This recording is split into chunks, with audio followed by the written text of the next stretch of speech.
We are live on the hotspot again. Like I told you, every Friday, Saturday, and Sunday, we are here to talk about Manchester United. Of course, for 1 hour, we are going to be discussing everything we've had, everything we know, all the rumors, the speculation concerning Manchester United. Now, the latest today was Mason Mount's third bid from Manchester United to Chelsea. Which we are yet up to now to hear or to get an official response from Chelsea.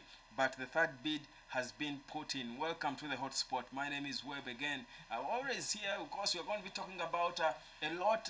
The Erik Ten Hag transfer plan has leaked, and yes, we do understand he's going to be going down to business in quick succession. Of course, we're going to be talking about that in a bit, and of course, debates are going on concerning whether Andre Onana is the right goalkeeper United should be going for. Rando Kolomwani is re-emerging as a top target for Manchester United, whereas the world continues to wait for whether Chelsea will finally approve and take the final bid from Manchester United for Mason Mount. There is a lot to talk about. For the next 1 hour, we are going to be here right into it. Welcome aboard, and of course, bring all your questions, the opinions, and everything you want to for me to talk about today on the hotspot. It's going to be an awesome 1 hour, guys. Keep coming, share the link on, and let's go live and enjoy this conversation. Now, a lot has been speculated. A lot has been speculated ever since the transfer window started. Of course, not so many people expected United to have such a busy window, but as we speak now, three bids have been made for the same player, that is Mason Mount, and the last one was one of 55 million pounds in total. That is 50 million plus £5 million in add-ons to sign him from Chelsea. But we are yet to have an official response, and of course, it will be coming through later. Now, the plan, like I said, Erik Ten Hag's grand plan has been leaked, and as it is now, Ten Hag seems to want to get deals done so fast. Now, according to what we are getting, is that Ten Hag wants to get everything done by next week. This is, of course, a top journalist coming out to confirm this. David Ornstein came out and said it, and of course, even Fabrizio Romano made it clear that United's plan is to ensure that they don't spend so much time on players. They want to get signings done and move so fast quickly so that we have a chance to compete with the other teams that are making moves so fast. Now, there's a lot of course speculation that has been going on, and the last one, of course, before the Mason Mount third bid that came through, were linked back to Declan Rice. But as it is now, Manchester City have submitted their bid for Declan Rice, 75 million plus 15 million in add-ons, almost the same as Arsenal's second bid, but Man City are saying they will pay that money in 2 installments. So the payment plan, like I told you earlier, is so important. So that's Man City. I think Declan Rice, whereas United are interested, probably is not a battle we should be focusing on now. But so the plan that has been leaked for Erik Ten Hag is he's going to be getting Mason Mount done next week. That's the idea, and we should be able to see a response tomorrow. Tomorrow will be Sunday. That's the start of the next week. So when I say next week, it could even be tomorrow. So that's why I tell you it's going to be a fast window, quick and fast window for Manchester United. Remember, the last summer United did not really do any serious business. I think the only player after wasting so much time on trying to sign Frankie de Jong, Adrian Rabiot, we only were able to get Christian Eriksen for free from Inter Milan. So it shows you this one must be different, because the summer transfer window has got to be your business window if you're going to get serious players and, of course, have a good stand. But yeah, as it is now, United are seeming to be clear on what they want to do. Erik Ten Hag's transfer plans clearly stipulates he wants to first sign Mason Mount, then he's going to go for a goalkeeper. So the next bid you should be expecting to see registered is going to be the one for a goalkeeper. And as it is now, it looks like it's going to be Andre Onana as the first priority. Now, there is a new development, a breaking one coming through as I speak right now. Guys, it's here. Sheikh Jassim's bid is viewed slightly more favorably by the Glazers at this point. This is a report coming in from Reuters. Now, Reuters is a huge credible source. I think I've been talking about this for a long time, guys. We've been ahead of this here on the hotspot. But the development coming through concerning the takeover is that this is from Reuters. Reuters is one of the biggest sources in terms of journalism globally. It's a huge, organization. It says Sheikh Jassim's bid is viewed slightly more favorably by the Glazers at this point. Remember, they are the ones who broke the exclusivity talks, and we had an in-depth chat about them before. So I think Reuters is a source you want to rely on. But I think we've been saying this here consistently that clearly uh, the takeover is only headed one way. It can only go the United way at this point, the Sheikh Jassim way, or the more favored and popular way at this point. But that's a new development coming through just 35 seconds ago from a credible source that is in Manchester there. But yeah, let's go back to United and the grand plan by Erik Ten Hag. And guys, go into the comment section and let me know whether this plan is good, whether everything happening at United is making sense. It's a bit sad, yeah, to be honest, yeah. It's a bit saddening that United has been linked to a lot of players, but we've been slow, and I think in terms of making signings, which is understandable, and we understand why. But we are Manchester United, a club like Manchester United, regardless the circumstances, you've got to be able to make moves in a window like this. When your competitors are moving so fast, you've got to bring your A gear, your fastest gear, and move. And I love that Erik Ten Hag is beginning to realize it. That's why in his plan, he wants to get things done as quickly as possible. Of course, there is a risk to that, knowing how poor negotiators are. There is a risk in trying to do things so fast, because then we might be ripped off, like I think we're already being ripped off when it comes to Mason Mount. But well, we won't dwell so much on that, because Erik Ten Hag is so intent on signing Mason Mount. But I think it's not even more about him wanting to sign Mason Mount. I think it's mostly him wanting to get things happening, to wanting to see something done for himself, but also for the fans of the club to have some confidence in what's happening in this summer. Because trust me, if we the fans lost hope in this summer transfer window, if we go this coming week without a single player signed by United, for example, I think that would be disastrous. It would be disastrous to the club, bigly, hugely disastrous, regardless what's going on with the takeover, regardless how much the takeover could drag. I do think if United don't sign a player very soon, it's going to be very negative, have a huge negative impact on the whole Manchester United, progress and project. There's more, of course. There's a chance that the Glazers might entertain another 11th hour bidding process, where both bidders sort of raise their stakes again.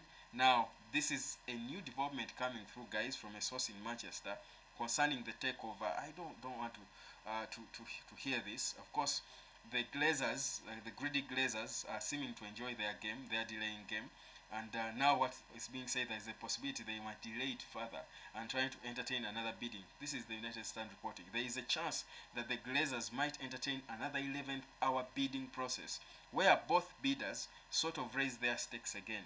So maybe right now, Sir Jim Ratcliffe and his camp are wobbling. They are trying to see how they can come and raise the stakes, because they really want the club so bad. But I think this is again a journalist from Reuters called Anaban Sen, who is reporting this. Now, these are reports coming through, quick reports concerning the takeover. And guys, these are important updates right now. I think, what exactly do the Glazers want from Manchester United? And but anyway, I'll get back to that in a minute. I'll get back to the Glazers and their delaying game and all in a minute. Let's talk the transfers, because that's the positive coming through. Of course, clubs are making moves, and things are happening. Ruben Neves has been confirmed by Al Hilal, that is in Saudi. So let's go back to United and the transfer. So what I was saying here is that United is so important for Manchester United now to seal a deal, and that is why Erik Ten Hag is moving so fast to ensure that Mason Mount is out of the way. And now the grand plan is, after Mount, United will go now and bid for Andre Onana. Now Onana is seriously now the goalkeeper United are looking at, and that bid should be made, I think, the moment United confirm that Mason Mount is coming in, which is most likely going to happen before the end of this coming week, that starts tomorrow. Then Onana's bid is taken into Inter Milan. Now, Inter Milan has got issues with how much they value this player, because they certainly don't have so much money to spend. I do understand they tabled a disrespectful £7 million bid for Romelu Lukaku to Chelsea, and as you'd expect, your guess can only be as good as mine. They immediately rebuffed it. Chelsea chased it and sent it back immediately. But remember, Lukaku has been wanted by Saudi clubs, so they would certainly pay more than triple that. So if Inter Milan hope they can pay 7 million for Lukaku out of this greedy Chelsea, I think they don't know who they are dealing with. They better ask Manchester United, what it means dealing with them in this time.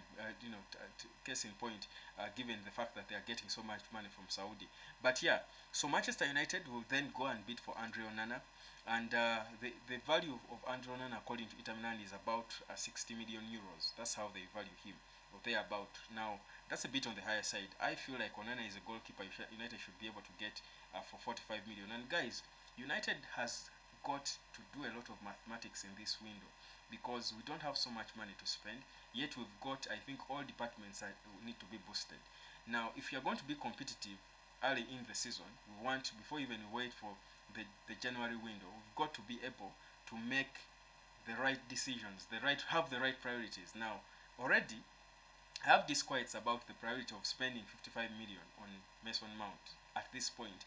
I feel I would rather have spent, I would be okay if that money was spent on getting a goalkeeper, Onana, because we've got a huge issue when it comes to goalkeeping position. I mean, David De Gea's contract situation is not sorted.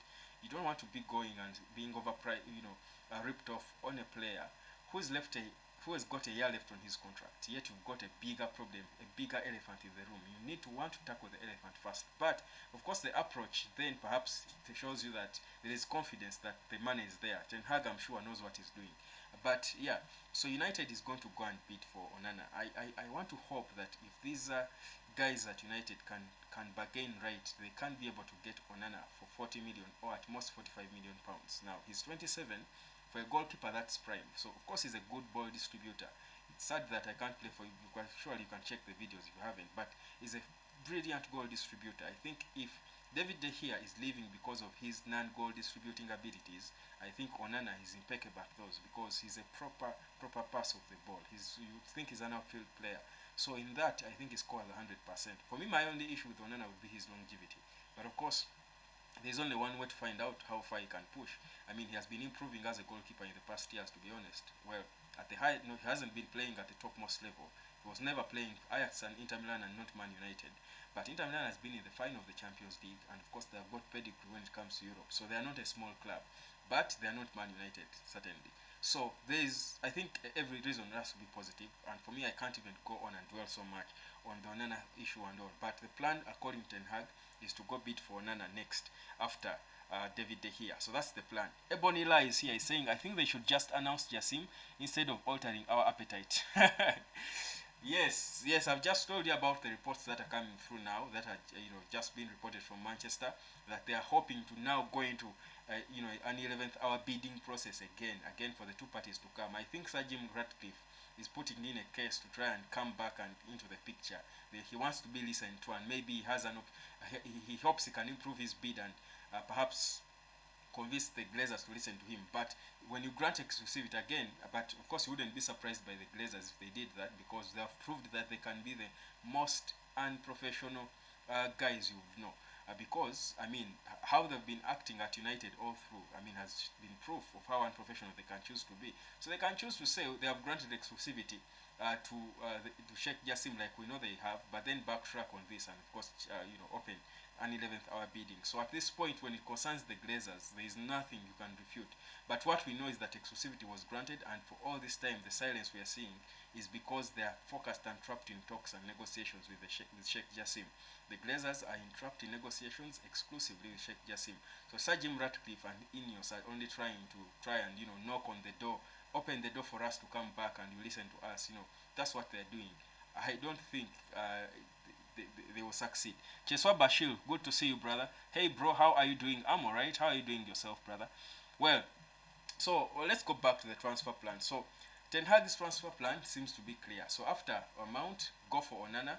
And then after Onana, the centre-back situation is again a key area that Ten Hag wants to sort.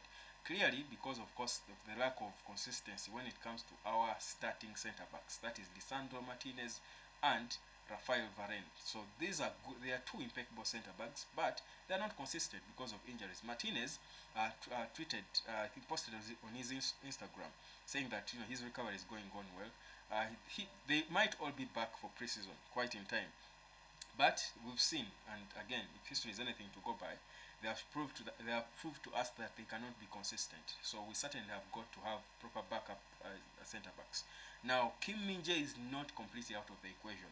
What we are seeing now, again, this is the transfer plan that has leaked, that Ten Hag wants to go back to plan A at least and try one more time, because I think now he has more clarity on what money he has to spend and how we can spend it. So he has got a proper spending plan. So he wants to go back to plan A, and plan A had Kim Min-jae. So he's going to go back and try to knock on the door of Kim Min-jae one more time, hoping that Bayern is not so far advanced in the whole process. But of course, the reports we do know are that Man United slept on the job, and Bayern are taking a cruising lead. So certainly this time around it might not be like in 1999 when we came back from behind with minutes left and we won that final. This time around things might be different, but Ten Hag still has hope. When that doesn't happen, Axel Disasi is the next available option. Now Disasi, United have made calls. There are phone conversations that went on between. That's I think about 2 days ago. Yeah, Manchester United made calls to Axel Disasi's camp. Now that's the plan B I've been speaking about. He has always been the plan B, the Monaco centre back who is 25. So in fact he's excited because he wants to play in the Premier League. Who wouldn't want to leave Monaco for the Premier League? But also history has shown that French defenders do perform fairly well when they join Man United. We know, of course, the most successful and recent one I think was Patrice Evra, who went on and had a successful, time at Manchester United, brilliantly successful. That's why United, by the way, it's intentional. They keep going and focusing on France. That's why they had Todibo, Jean-Claire Todibo. I kept telling you that after Kim Min-jae, the plan B was always to look at defenders from France, the French league, because they are quite technical, they are good, and that's what, of course, Erik Ten Hag will be hoping to get from Axel Disasi in case he fails when he goes back one more time trying to get Kim Min-jae. But for me, at this point, I can't be crying over Kim Min-jae. I do think the situation we are in is what got us there. We've got to be progressive. We are Manchester United. We can't look to be desperate. If Kim Min-jae feels like Bayern is the best option for him, let him go, because Bayern will never be Man United. So for me, I don't think we should be crying over, spilled milk. You know what I mean. It's gone. Let's move on, because we are Man United. Players should be fighting, should be begging to play for us. Now that's the character of a big team that we are. So for me, Axel Disasi should be the next option, and that's the plan. But like I said, the leaked plan shows that Ten Hag will go back one more time, of course, trying to see if Kim Min-jae is interested. They'll go try and go and make a bid to Napoli. If not, they will proceed and of course go on to plan B. That's Axel Disasi. Now also the young striker from Frankfurt, who is I think overpriced, that is Randall Kolo Muani, is re-emerging in conversations now. Randall Kolo Muani plays for Frankfurt. More comments here as we do on Momo Privato saying good evening bro, saying how much is Nottingham Forest paying for Dean. Of course I'm going to get to that in a bit. Yeah, Nottingham Forest are certainly going to be taking Dean Henderson. It won't be anything more than 15 million, but to be honest. But yeah, I'll get to him in a bit. So yeah, so Man United now the talks 3 days ago the Daily Mail did report about United again going toe to toe with Bayern, because even Bayern are interested in Eintracht Frankfurt's Randall Kolo Muani, the forward, who I told you has a likeness to Thierry Henry in terms of his style. Now these are the players that Erik Ten Hag wants. Ten Hag clearly wants players who know how to use the ball, who are industrious. That's why you've had United, of course, we got Anthony. When people were complaining about Anthony and his showboating style, he was saying these are the players you want. He wants expressive players. I mean, he's Dutch. He wants guys who enjoy to use the ball and stuff. That's why he loves Mason Greenwood. That's why he loves Anthony Dos Santos. That's why we're linked to Nicola Barella. He's also that style of player. He's a bit fancy. When he's with the ball, he's a beauty to watch. He loves players like that. So that's why Randall Kolo Muani is actually a serious contender. I actually think if Randall Kolo Muani was not overpriced by Frankfurt, I think he would be Ten Hag's first priority for a forward before even Rasmus Højlund, because Kolo Muani, of course, he's better. He's a better article than Rasmus Højlund in terms of being proven. Of course, he's not a number 9 like Højlund. He's a forward who plays mostly flying from the flanks, but he scores goals. That's one thing, which is a beauty, which is an advantage. But the fact that he uses the ball, he can come in, behind and pick the ball and run with it, and cover yards with the ball, dribbles well and stuff, and scores goals. He's so fast, he's spacey, he's animated. It makes him a good player to fit what Ten Hag wants. But the issue is, right now, actually, as we speak, Frankfurt are pricing him at 85 million pounds. Now that's insane. That's insane. Yeah? That's so insane. That's how much they are pricing him at. So that's the issue. But he's one player that United are so interested in. So don't you be surprised if when United gets to the point of the strikers, and like I told you, there is a plan now to bid for Rasmus Højlund.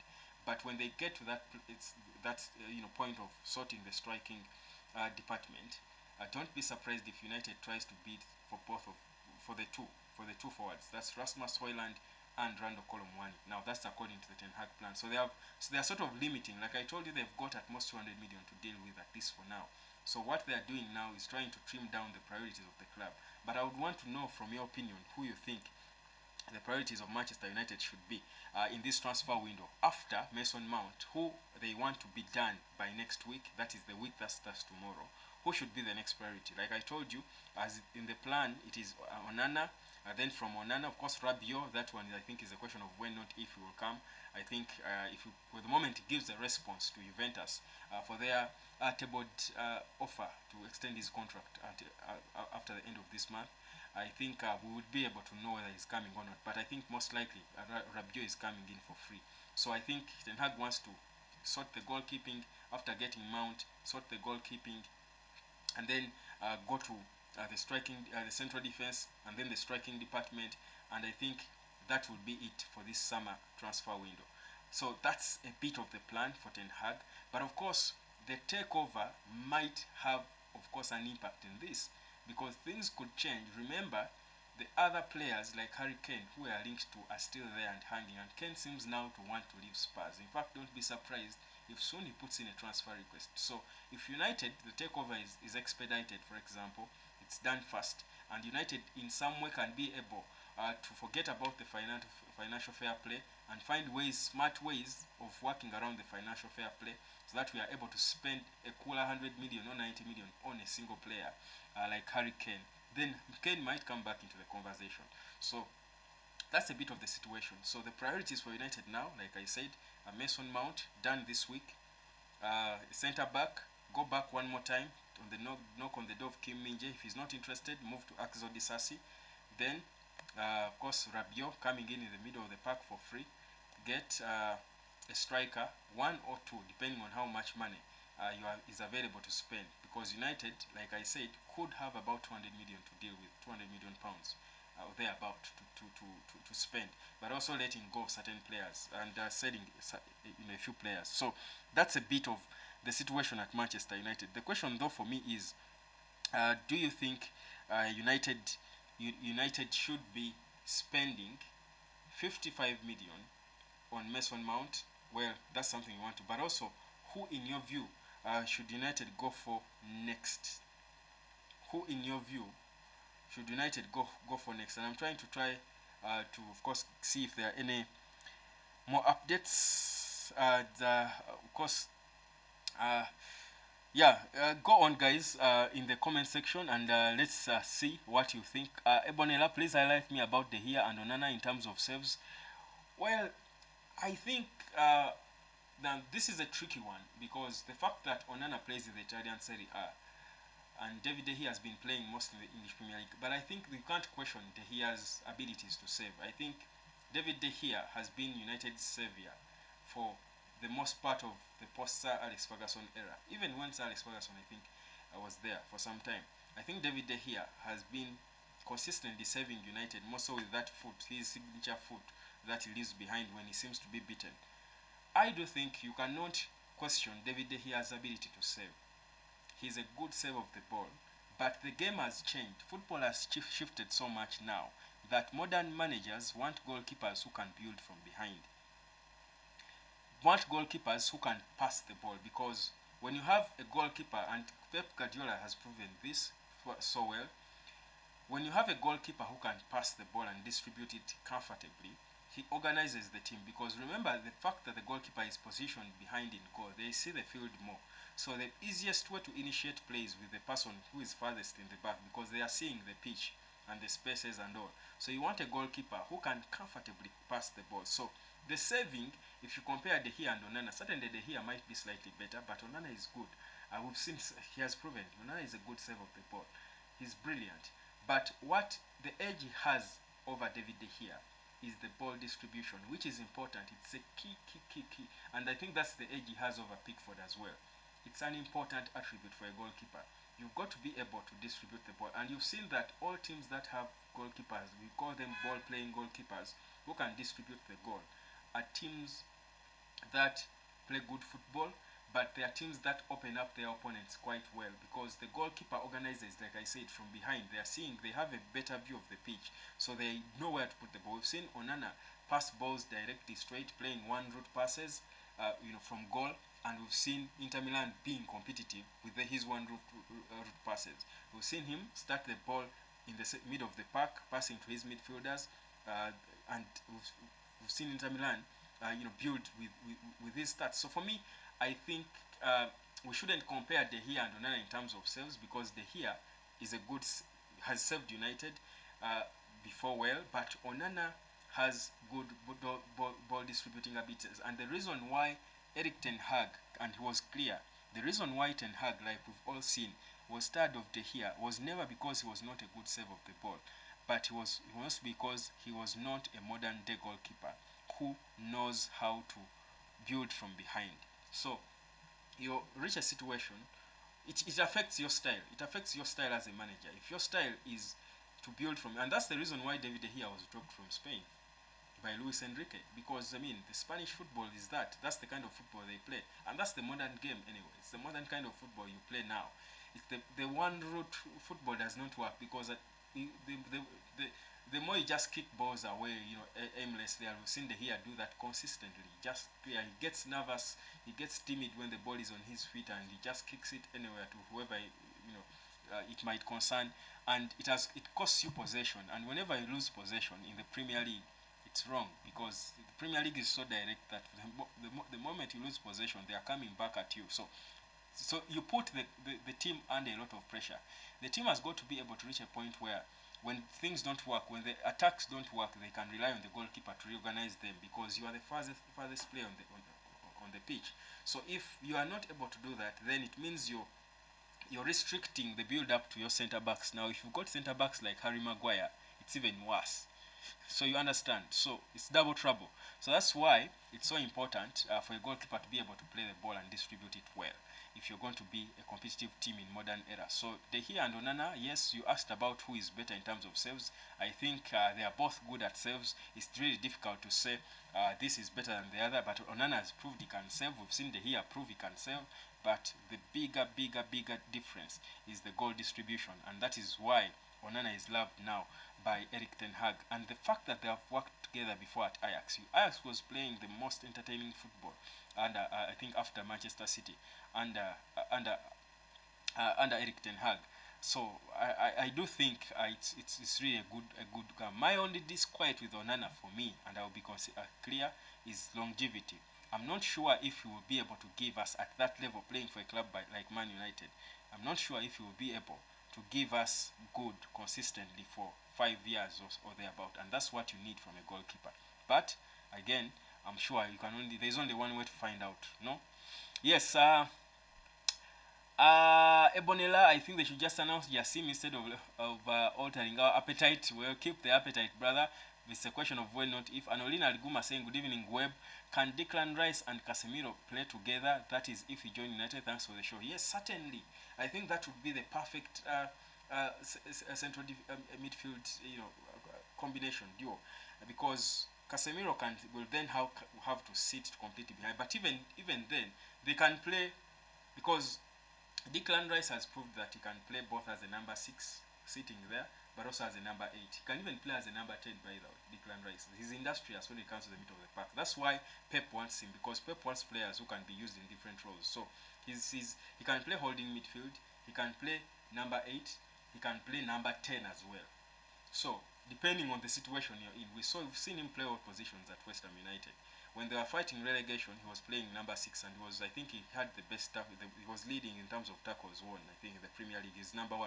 This is why his stats are why the biggest clubs in England are jostling for his signature. He has the stats, to be honest. But yes, you asked whether I think if he can play with Casemiro impeccably well, because Casemiro also has proved that he can go forward and even contribute to goals as well. So when he goes forward, Declan Rice can stay behind. When Declan Rice goes, Casemiro can stay. If it's getting too tough, you're playing Man City, we can have both of them play close to each other.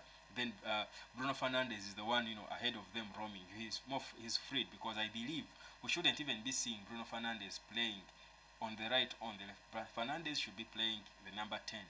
That's his best position, closer to the striker.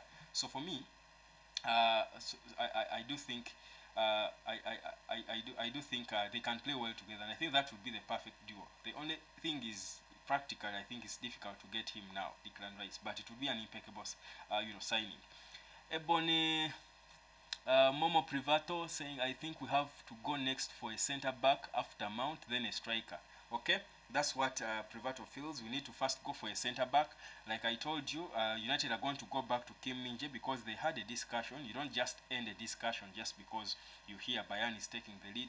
So Ten Hag wants to go back to Kim Min-jae one more time. If Min-jae is not interested and is sold to the Bayern project, then they will just have to go now and activate plan B, that is Axel Disasi or Francis Todibo, Jean-Claire Todibo. But Disasi is again first priority when it comes to the plan B. Then Anolin, can Declan Rice? Okay, I think we got that. Jeswa Bashir saying, bro, any update on your team about the bid? Yes, like I told you, the update we've just got is that maybe there is a plan to go into a third 11th hour bidding war between the two, that the Glazers might open the door one more time for Jim Ratcliffe and listen to him, because I think he has been on their case saying, I have something better, listen to me, because they had locked him out and granted exclusivity to Sheikh Jassim. Don't be surprised if that is true. They take us back to square one, but that would be sad, wouldn't it? But yeah, that's of course what's happening with Manchester United. Then Ebonila saying, I'm now trying to feel at United concerning Mount deal, though I never wanted him to be our first signing, more so at such a price. Yeah, and yeah, to be honest, I think now we shouldn't be again focusing a lot on how much. I think 55 is not so far from 50. I think they have tried for once. The football director. I was actually, for me, the worst case would be seeing the third bid matching what Chelsea wanted, 65 million euros. I think pounds rather. I think that would be heartbreaking. But the fact that they only increased it by 5 million, because the last bid was 45 million plus 5 million pounds. Now they come with 50 million plus 5 in add-ons. So that's 55, and they are saying, we are stuck to our guns this time. We are not giving you anything more than that. We are not accepting a rip-off. But I do think 5 more pounds, and those are add-ons, are not. It's not really the worst. To be honest, the whole thing is, was a mess from the start. Mason Mount, first of all, should never have been our first priority. I don't know. And he could surprise me, and I will be here when he surprises me on the 14th of August, when he joins and he surprises me and he turns out to be the most important player at the club, more important than Bruno Fernandes or Casemiro. I'll be here and I'll swallow my words and I say, guys, I was wrong, and Ten Hag was fully right. I don't think he should have been our first priority in the first place. Not that we should have never thought about signing him. I think we would wait for him to have personal talks with him if you want him that much. Wait for him to finish his contract 1 year, miserable 1 year. Sign him for free. I don't think we should be in a rush to sign Mason Mount. But the fact that I'm not the manager has him in his plans. He wants him. So if he wants him, he gets him. He's the man in charge. That's why he's the manager. So, and for me, my job as a fan of the club is to support and rally behind the manager. It doesn't stop me from giving my opinion. I would have disquiets. I would be disheartened if we are so badly ripped off. I think already 50 million, 55 is a rip-off, but it's okay. It's better than 65, so we can, deal with that. We can live with that. I don't think I would live with the fact that if we had paid 65 million for Mason Mount, I don't think I would ever live with that. I think I would be every missed ball he would have would invoke bad feelings in me. Just like you see, the reason why people were so badly attacking Anthony Dos Santos whenever he was trying a nutmeg and it failed was not because they think he's a bad player, but because no one ever felt he was worth 75 million and in the first place. So but anyhow, for me, for now, I think let him come in. For me, it's mostly the signing now. I support it more because the manager wants him, but also the fact that United needs to make a signing to make a statement. I mean, we are Manchester United. We can't go all this time. 2 summers we've not signed a player. We can't go all this time without making a signing. When Arsenal and Man City are moving so fast, Chelsea or whoever are moving so fast, we need to make a signing. At least it's a statement for me. Regardless who it is, we need to make. Even if it's Rabiot coming fast for free, we need to make a signing. For me, that's the most important thing. Imagine Kovacic to City at 30 million pounds only, and he's going to turn out to be world class. By the way, I do believe. Yeah, but that's what you call negotiating. Yet Man City have the money, but yeah, that's negotiation for you. But also Man City have the negotiating power now because of the whole project. But also the personal terms they would agree with the player are impeccable. So yeah, the negotiating power is interesting, and clearly, and the way they've managed this whole financial fair play thing and stuff, Man City shows you it's a club well managed. They know what they are doing, and that's why they are able to grow. You see, the whole project is growing. So, and that's what you have when you have a manager you trust and an ownership that backs the manager, all pushing in the same direction. That's what will happen. But Ebonila, just to calm you down, trust me, when Sheikh Jassim comes in, Man City will begin to learn from Man United. I do believe they will learn from Man United. I'm trying to feel about tonight concerning Man United deal, though I never wanted him to be after. Okay, well, it seems that he's going to be. Cheswa Bashir saying, bro, any update from your team about the bid? I think I gave you one. Can Declan Rice play together with Casemiro in case they join United? Very well. I think Casemiro, Declan Rice, and Bruno Fernandes would be the perfect midfield for Manchester United. It would match Manchester City, ball per ball, toe to toe, whatever you call it, would match them on any day. And guys, soon after, of course, we've made and confirmed most of our signings, we'll be looking into our first games, but also the first big matches and derbies and dates, and looking at them in their entirety. Let the other clubs make their signings, let us make our signings as well. The fixtures are out. We will be here looking at them in depth. Guys, continue to subscribe, by the way. In case you've forgotten, it's important that you do subscribe so that we keep building as we are building to, of course, the journey to 2K. We are now at, I think, 1,170 something. We will be building this slowly but surely. But yeah, let me give you, of course, more insights into, of course, whatever is going on. Cesar Azpilicueta at Chelsea has now, we do understand this is what is just coming through concerning other clubs. Guys, it's good to talk about United, but also know what's going on with our opponents. So that's why I keep giving you these updates. It's understood that Cesar Azpilicueta has now fully agreed on personal terms with Inter Milan. So Azpilicueta, the Chelsea captain, is headed to Inter on a 2-year deal that is sealed. Chelsea are expected to let him go by terminating his contract despite being valid until 2024. He requested the club that he wants to seek a new challenge. So Cesar Azpilicueta is Inter-bound for now. So those are, again, latest updates concerning the transfer window. It's busy, it's getting busy, and guess what? United is also within the mix, is in the business. So that's what's going on. Well, yeah.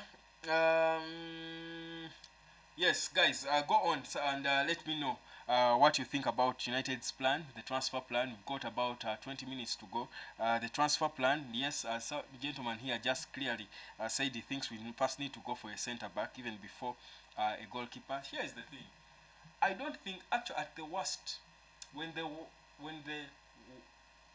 worst happens and we don't have so much money to spend, I think actually for me, we can wait to buy a centre back.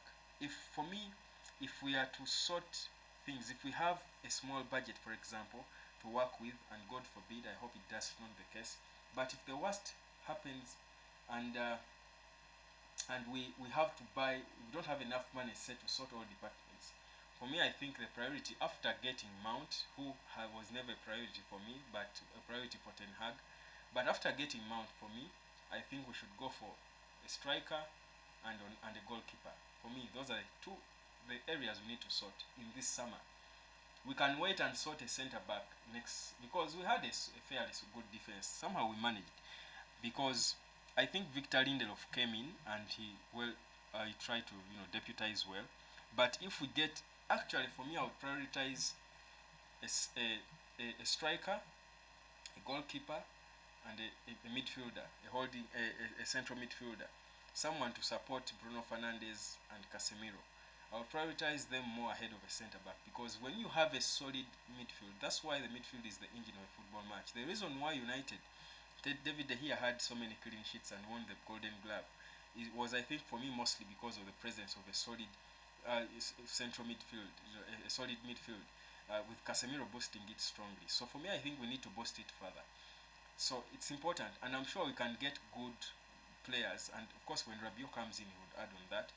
So for me, if we sort that, and Rabiot I think is the one we are looking at now as a priority, because again we don't have so much money to spend, but he's okay. He's 28. He's ripe. He's mature. So I need. I think it's important we get a striker. I think the striker should be one we go for. Right now we should be fighting for a striker. The only issue is there are not so many striking options. Ten Hag sees it and knows it, but the reason he's taking his time is because he's hoping that maybe he can get more money to be able to get the striker he wants. That's the thing. The good striker that Ten Hag would want us to put top priority, Rando Colomwani for example, is expensive. He's valued at £85 million by Frankfurt. So it shows you that he's buying time now, going on with Mason Mount and all these other departments that are easier to sort. To be honest, I think for United the biggest and most difficult problem to sort now is the striking problem. He wants a second fiddle striker, who is Rasmus Højlund. But Rasmus Højlund is second fiddle. Clearly, he's not world class. He's second fiddle. He'll need a season or two to get better and become world class. He needs a world class striker. Now, the world class strikers, the few who are available, are so expensive, and United doesn't have that luxury of a budget. So I think what Ten Hag is doing is trying to that's why I told you in his plan the striker is I think third or fourth option, because he's trying to buy time and see what happens. Will he sell a player? Will he get more money? Will the takeover be finalized and maybe he's able to fetch a few more pounds from somewhere so that he gets the real marquee strikers he wants? So he's buying time to get money. But for me, I think the priority should be after Mason Mount, go for a goalkeeper. Should have been a striker first, but you understand you don't want to rush and sign the wrong striker. Remember, Ten Hag has always been clear. He doesn't want to take chances when it comes to the striking position. He wants to get the right person who is going to bang in the goals. And he wants two.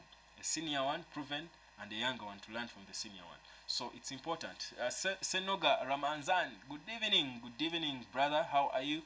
Cheswa Bashil, for me, I need your WhatsApp number, bro. Of course, I'll drop it there in the comments.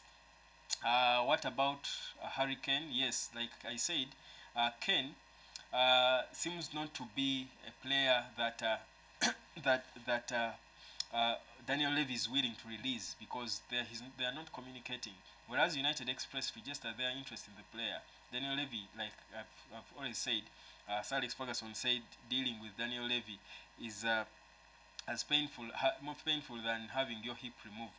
So yeah, United had lost patience, but it seems Harry Kane wants to leave Spurs, and maybe he's trying to force a move away and join perhaps Manchester United, because it seems he wants to stay in England and break the record that is held currently by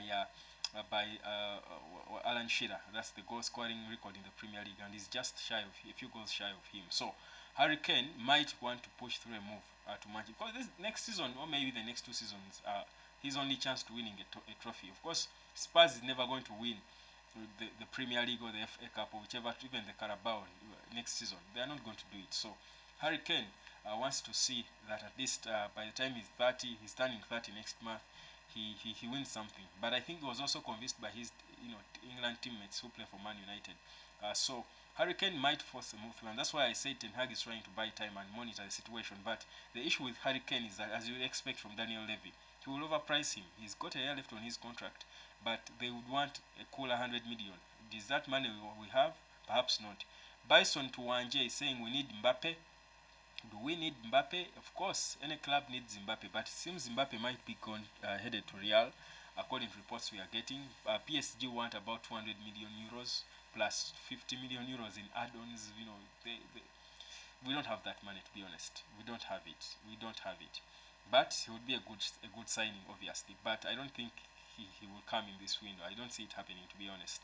Ebonela, any rumor about rekindling the interest on Kim? Losing him shall pain me so well, dear. Well, I spoke about it, that Ten Hag's plan is to first go to him one more time.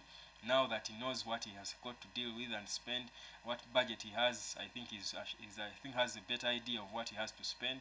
So the plan now is for him to go back one more time and inquire from the player whether he's interested in the United project like he was before Bayern came up.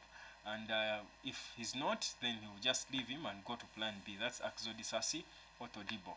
Arsenal nearly done with Julian Timber. So certainly Timber is not an option. Web, what's up with Sabitzer? What would be your front three for next season? For me, the ideal front three, or the practical front three, let me say, not the ideal.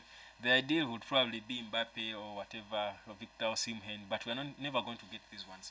But the logical front three we might start next season with, for me, I think is Marcus Rashford. We might have Anthony Dos Santos. We might have the Atalanta guy Rasmus Højlund. For me, that is the front three we might start with. But in the event that Mason Greenwood returns and he's fit, now of course he was pictured training today, returned to training today, but he looks like he's got a long way to go, guys. I mean, to be honest, if you saw the picture, and let me get it for you if you didn't see it, if you saw how he looked, he certainly needs some time. He has a long way to go in terms of coming back and be able to look at him. This is how he looks now after not playing football for nearly 18 months. This is him returning for the first time, picture training on these usual small pitches we pay for to play, some evening catch up, 85 pounds per hour. So that's where he was seen training with his personal coach. But you can see even his body language really lacking confidence. He's certainly not there yet. That's why you think we might not be able to start with him. It will depend on how he performs in the preseason, because I think he will be part of the team. But yeah, you see the hair, see his muscle. I think he has lost some bit of muscle and body, and so that's how he looks. So he certainly has a long way to go. But the ideal for me would be Marcus Rashford, Mason Greenwood, and Højlund, for whichever striker we sign. That for me would be the ideal. But what looks to be practical, what might happen is we might have Rasmus Højlund in, and he would start with Marcus Rashford and Anthony Dos Santos, most likely if Dos Santos is able to be returned fit, because he ended last season injured. So for me, that's what I think. That's the front three we might be starting with. Is it the best, the ideal? Certainly not. Like I said, Højlund will need time to adapt to the Premier League. He's not even in Italy. He scored, I think, 16 goals for the time he was in Atalanta. But he has the signs of a good forward. But he's not the finished article. So certainly would need time. But if we have the money and get a top-class, world-class striker, then of course certainly we would see Rasmus Højlund coming in as second fiddle, as the second option. Olivia Muela saying, how far about Kim Min-jae, defender for Napoli? Yes, like I was saying, that according to the plan now, the plan is after signing Mason Mount, which they want to be done this week. United wants to bid for Andre Onana, the goalkeeper from Inter Milan. Then after that, they want to go back and talk to Kim Min-jae's team one more time. Remember, United had spoken to Kim Min-jae at length, and they had excited him, and the player was excited about joining United. But United did not have the clearance to proceed and make offers as a club. So that is what delayed the whole process. So Bayern comes in later and somehow excites the player. And of course, at that time, the reports from Hotspot and whichever news sort says Reuters, them Sky Sports about the takeover were hot and thick. And somehow I think we contributed in terms of scaring Kim Min-jae and all.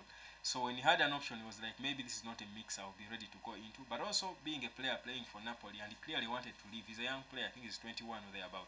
So He wanted to leave, so he was excited. So seeing what the news going on with Man United and the uncertainty about the ownership, certainly when Bayern came, I think they excited him more, and so he shifted his focus to now Bayern. It's not done, but Bayern seems to be in a lead. But with the things happening at United, there is hope that the fact that United had the first conversations with his team and he was interested, certainly you don't just end the conversation you had with a player just like that. So I'm sure United will be going back one more time, and that's what Erik Ten Hag wants to do. Go back to your first priority one more time and see if he's still interested. If he's not, because now clearly Ten Hag has the money to spend. He has been given the clearance to spend money. So he wants to go back to Kim Min-jae one more time. If Kim is interested, then Kim Min-jae will sign for Manchester United. United will proceed and make a bid and table a bid to Napoli. If not, then we will leave him, goes to Bayern, and then United will now focus on plan B. That's Axel Disasi or Todibo, but most likely Axel Disasi, the Monaco defender. So that's the update on Kim Min-jae. Bison Tuanje, anything concrete for Greenwood? Yes, I think I gave you a response. Bison again saying we need Mbappe. Any team needs Mbappe. People are, I think, are crying over losing Kim.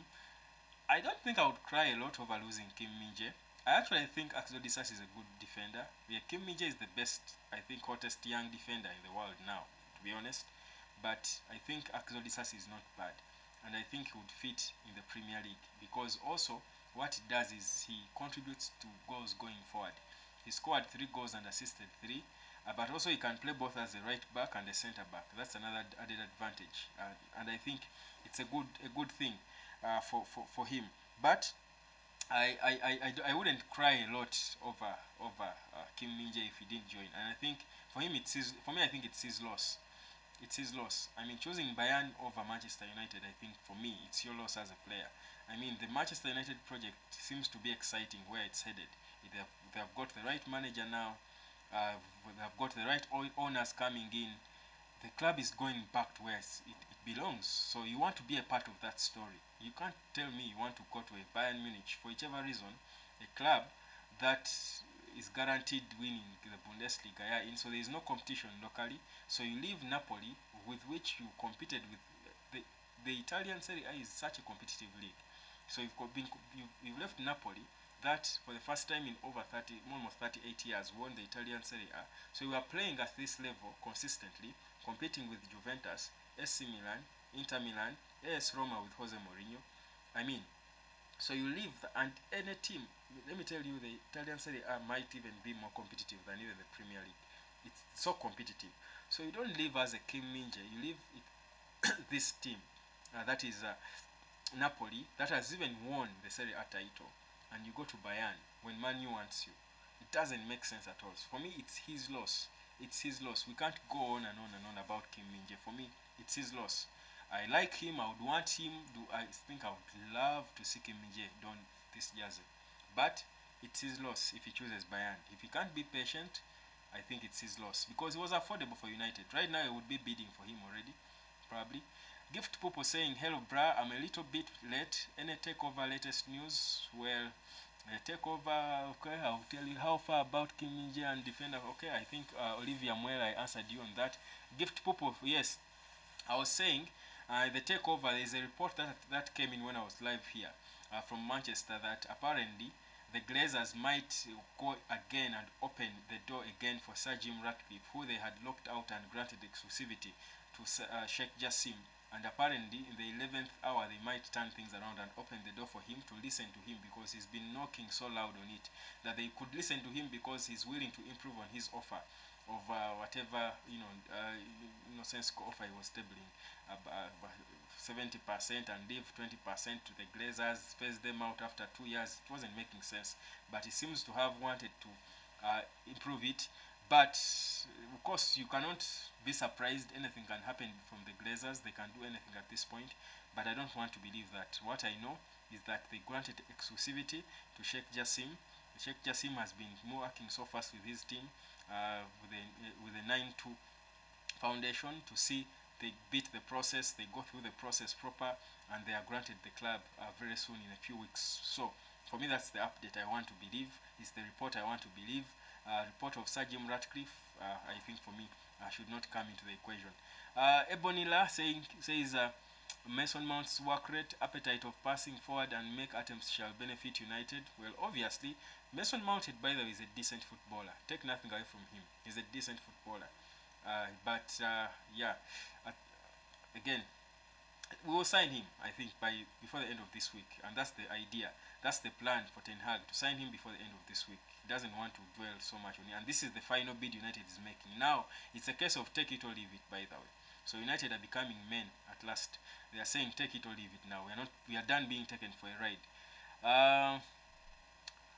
How far with Kim? I think I answered that from Olivia Muela. Ebonela, first check again, dear. They might have accepted Mount's bid. I think I would be the first to get that update because I keep getting them as they come. Not yet, for now. Not yet.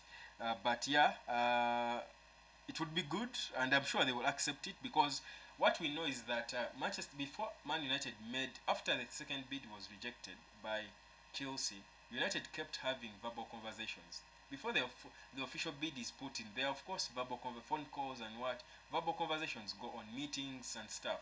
So United have been trapped in meetings with Chelsea over the player. So they have been having these conversations. So by the time the official bid is put in, it's only made official, but the verbal conversations have been there.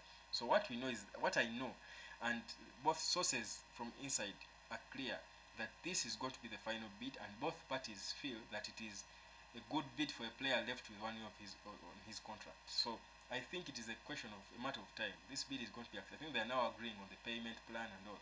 But I think the third bid is going to be the final, and Chelsea will take it. If they don't, I'm sure Manchester United will just forget about the player and wait for him. If they still want him at that time, they will wait for him next summer. But yeah, they will make the bid. But it has not been accepted yet, and that's what we know. It has not been accepted yet. There is no new update coming through, at least for now. So someone asked about Nottingham Forest, and I was almost forgetting that question. Someone asked about Nottingham Forest and Dean Henderson. Yes, Nottingham Forest, even their board sat and accepted they must sign Dean Henderson. United value him at about £25 million, but I don't think we will get that.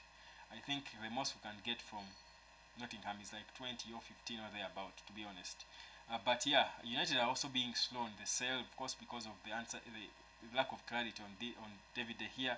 You don't want to lose De Gea and lose Dean Henderson and only have Onana. Then who will be the second choice goalkeeper? Tom Heaton? Probably doesn't make sense.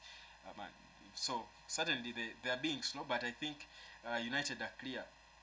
They do want to sell him, but the valuation for United is 25 million. That's how much they value Dean Henderson. But Nottingham Forest could be able to pay less than that. They could be able to pay less than that. But that's the plan. But you don't think United might want to lose Dean Henderson before they are sure if De Gea is staying or not? Because if you can't lose De Gea and lose Dean Henderson, and of course you can even if they bring in Onana has to have a competitor. Now that competitor cannot be a 37-year-old Tom Heaton, so it has to be a younger goalkeeper. Maybe Dean Henderson could be that. So I think it's early days for United to completely lose Dean Henderson. He could be actually the second choice goalkeeper if David De Gea finally leaves. If De Gea accepts the terms and stays, Onana will still be brought in, but Onana will be first choice and De Gea will have to compete with him. So it would give the coach options to have a goalkeeper the way Man City does it, a goalkeeper who plays, say, in the cup tournaments, in the Champions League, and a goalkeeper who plays in the league. That's the more intense and difficult one. So yeah, I don't think United are in a rush to let go of Dean Henderson until they sort the David De Gea situation. Ebonila Mount's work rate and appetite. I think I read that. Yes, thank you, Ebonila. I think we've got it's 10 p.m. guys. We've been here for 1 hour. I think that's pretty much like it. I think I've given you all the updates. There is no response on the bid yet. They have not yet accepted or refused the bid. But what we know is that both parties feel that the third bid is an improved one, that is ample, that is viable, that makes sense for both parties, and they will be accepting it. I think it's a matter of time. It's a matter of time that they will be accepting it. But the bid is 55 million pounds. That's 50 million plus 5 million in add-on. So that's the situation concerning Mason Mount. But thank you so much, guys. That's it, I think, from me. Like I told you, okay, Bonilla is saying Mbappe may create headache related to Cristiano. He should not come. Let's have a typical striker. That's a bold statement. There is headache you can deal with. Mbappe right now is a player any club would want. If we can afford to sign Mbappe, we should sign him. Let me tell you, headache is okay in foot because when you're managing talent, you expect headache. That's the thing. Talent management is about dealing with headache. You saw what Alex Ferguson dealt with. He had the most stubborn players, but they were the best talent, so he had to manage them. That's what made him the star he is. Players like Cantona. Now imagine what Cantona did when he went and kicked a fan and stuff. Imagine how he was the hottest player, probably one of the best players. He's among the top 4 world-class players that Ferguson says he managed. Ryan Giggs, Paul Scholes, Cristiano Ronaldo, and Erik Cantona. They are the 4 players he rated the best players he managed. But the headache he got from Cantona, he had to deal with it to get results from him. That's what you do as a manager. It's a good test for you as a manager. And then you talk of other players. All talented players have talented people, not even players. Think about it in life. Even at your workplace, the most talented people are stubborn. They will give you headache. So talent is difficult to manage, but it is what it is. I think it's a natural thing. That's how God made talented people. They will always give, even if it's musician. Think about the greatest musicians we've had, the Michael Jacksons of this world. Do you think it was ever going to be easy to manage Michael Jackson? Very talented people are always going to give you headache. Don't expect the very talented ones to behave like the ordinary ones. I think that's just it.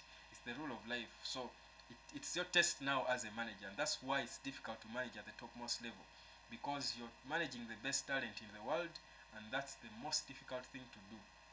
It's the most. They can wake up and say, "For me, I'm tired of playing with so and so," but you need him. He's your best player, but he's telling you, "I can't play I can't play with a mediocre player like Harry Maguire."